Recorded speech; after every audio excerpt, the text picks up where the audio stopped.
Hey friends, how's it going? It's Erin with What a Witch Knows. I'm just shuffling my cards here. I'm going to do a tarot reading for y'all on the energy of 2025. So happy New Year. I'm recording this on New Year's Eve. Getting ready to go over to my friend's house here in a little bit and do the 7 p.m. ball drop with the kids. So that should be a really wild, crazy New Year's Eve. Hope you guys are having fun celebrating with your family and friends wherever you are in the world. Might be New Year for you already. 2025. Wow. This is going to be a crazy, insane year, really dynamic, really full of change. I don't know if you guys have been following all the astrology, but we've got all the outer planets moving signs. Pluto already moves signs, and that's a big deal because the outer planets move super slow. So whenever they change signs, that's means big change collectively for everyone. And that's definitely what we're going to see. I think we're already starting to see a lot of the revolutionary elements of Pluto going into Aquarius, but now we're going to have Saturn and Neptune moving into Aries, which is the very beginning, going from the very end of the zodiac to the very beginning of the zodiac. And we're going to have Uranus moving into Gemini, which is going to be, whoa, a whole bunch of swords, cards. Whoa. Okay, I'm just going to take all of this because a whole bunch just flew out. Okay, so we have Knight of Swords, which is what I was sort of talking about with Uranus moving into Gemini. A lot of fast moving communication, a lot of unexpected potentially events, a lot of shakeups, a lot of unexpected things coming at you kind of quickly. Then we have the Six of Cups. This actually came up in reverse. So that leads me to believe we're going to be in sort of a new world that we're a little bit unfamiliar with because the Six of Cups is all about nostalgia, familiar things, your childhood, your past, the things that you're comfortable with, the things that are known to you. When it comes up in reverse, that can mean, you're really unfamiliar with the sort of the environment that you're in. We also have the Eight of Swords. I can't tell if he came up in reverse or not, but this tends to be about overthinking. And I think that that's a lot of the challenges that we're going to run into in 2025 is having so much information and so much change and so much newness coming at us so fast that it'll be easy to get stuck in our headspace and sort of spinning with all that mental energy, especially the Gemini energy. How can we get out of our head and get into our heart and really ground into this new unfamiliar reality, even if it seems strange, even if it seems scary? How can we stay present? How can we keep an open heart? How can we stay open to surprises that will be really awesome and good and potentially life changing in a good way for us, you know? And we also have the Lovers, which is a beautiful card. I think it came up in reverse though. So I mean, so this can go either way, right? By the way, just the way these cards flew out, it's a little bit hard for me to tell if they came out in reverse or not. But I think we can read this either way, right? So we can open ourselves up to beautiful new connections in 2025, and at the same time, we might have connections coming in that we want to be a little bit more cautious about, and maybe take our time with, and maybe it's not for us. So we'll just have to, like anything, we'll just have to use our intuition.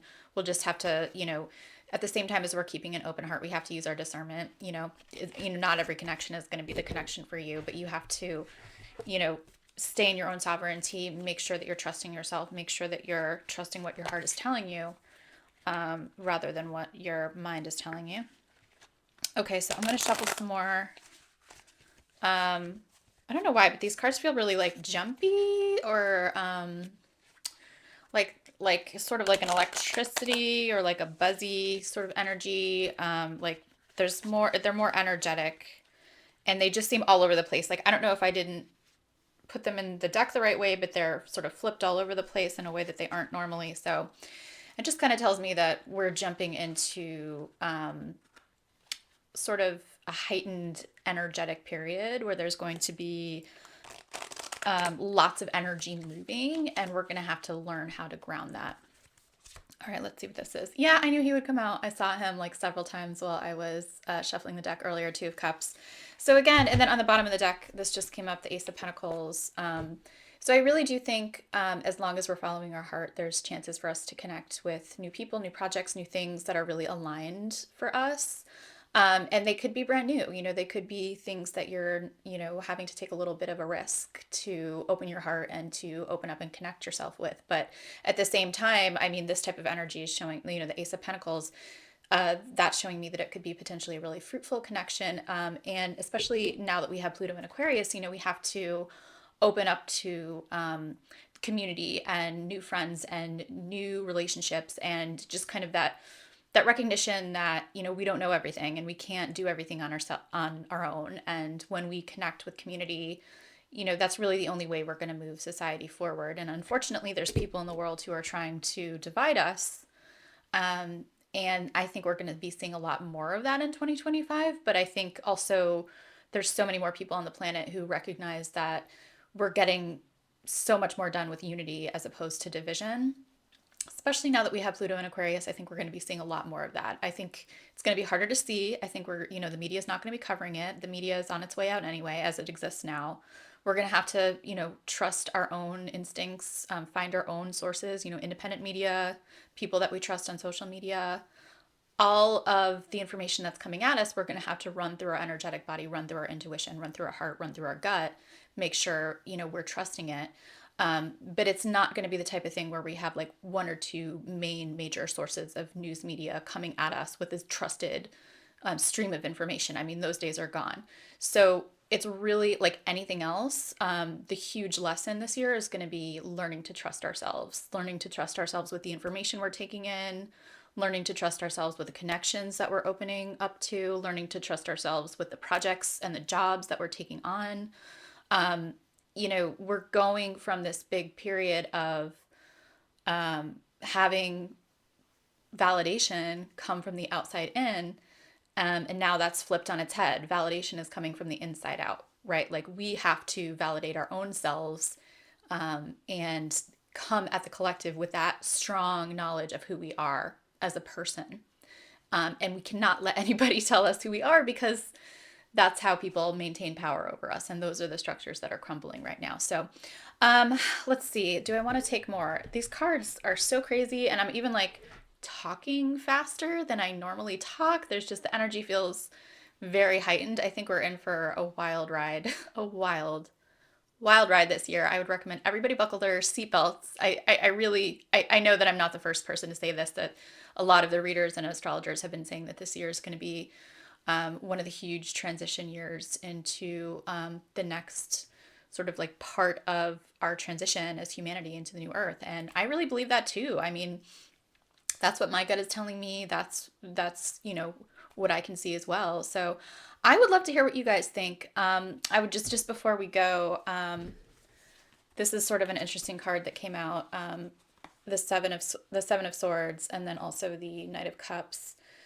This to me indicates, and this is not the traditional interpretation, but we might want to take certain things with us from 2024, or even from the past 10 or 20 years into the new era, but there's certainly things that we will need to leave behind.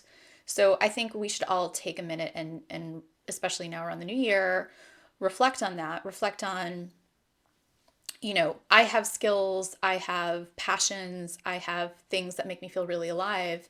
And these are the things that I want to take with me on my journey.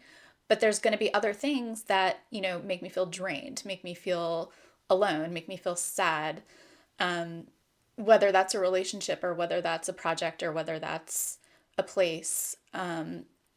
Really think about what are the things that you can leave behind that will lead you to happiness, because this Knight of Cups is talking about good things coming in. It's talking about, potentially heart-centered offerings that are going to be available to us. But if we don't have any space for them, that's going to be an issue. So just think about what's going with you into the new world, and what's leaving, what's staying behind, and what can you consciously leave behind?